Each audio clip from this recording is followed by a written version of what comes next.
Now I will tell you about the selection features of Modeler. Let's remember how it works in Houdini. Let's say we want to extrude polygons. At the moment we have nothing selected. Let's select the standard poly extrude tool. Houdini will ask to select edges or faces. Select the polygon and press enter. In Modeler it works differently. If nothing is selected, Modeler applies the tool to all geometry. This is how the tools work in Modo. For example, if nothing is selected and we want to remove components, press the delete tool hotkey X and see how all polygons are deleted.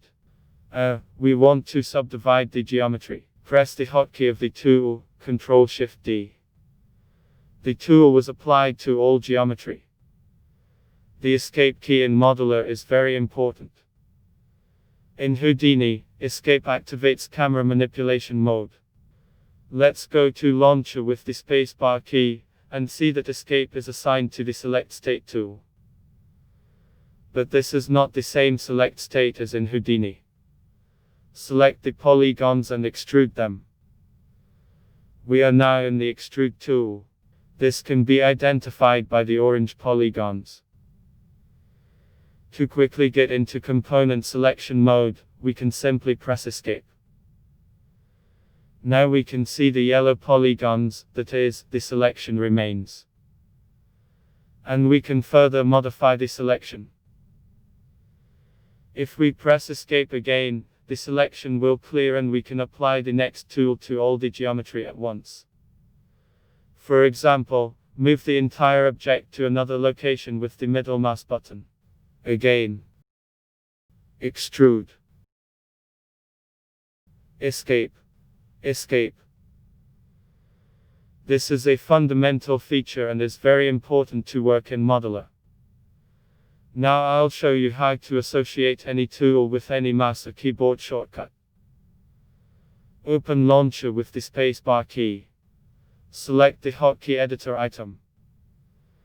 This is how the Modeler's hotkey editor looks. On the left side, the keyboard combinations are located. On the right side, there are combinations of mouse buttons and modifiers.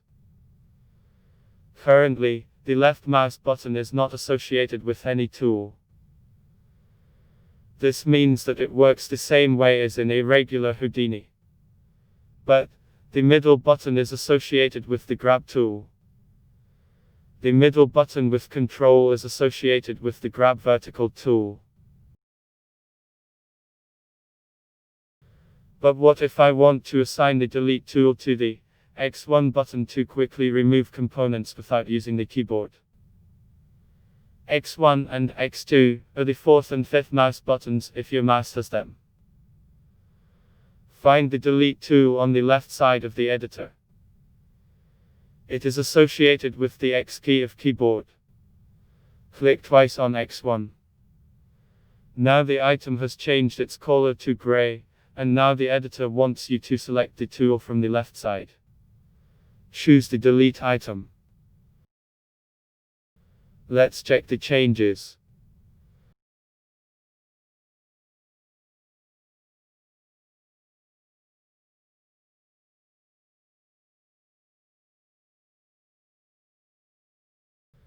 Let's say we also want to grow and shrink selection with the mouse wheel.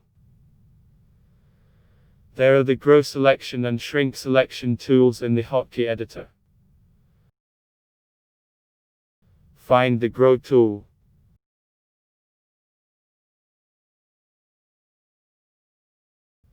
Select the item wheel up with control. Link it to the grow selection tool. Now let's find the shrink tool and link it to the wheel down with control.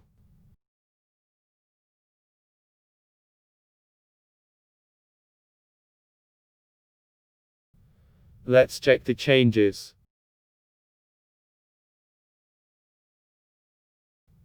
Open Launcher. There are special tools here: select replace, select add, select remove. They can be assigned to both the keyboard and the mouse, just like any other tool. Let's say we want to select, not using the standard method with the mouse, but using keyboard. Go to the hotkey editor. Find the tool using the filter.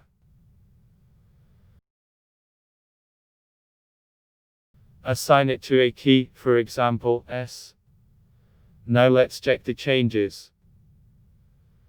At the moment I am not pressing the mouse button, but simply holding down the S key and moving the cursor. When the key is released, the tool ends its action. Someone may find this function useful when using a tablet. On the other hand, there are direct mouse buttons tools, left button, right button, and middle.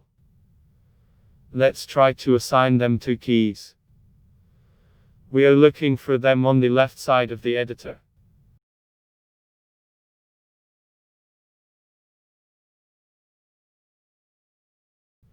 The left one is assigned to F1. The right one is F3. And the middle one is F2. Now, these keys replace mouse clicks and drags. For example, with F3, I can open the Houdini right mouse button menu. F1 selects the components.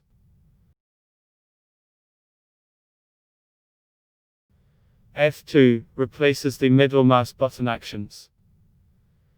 In this way, you can customize any interactive behavior of the input devices.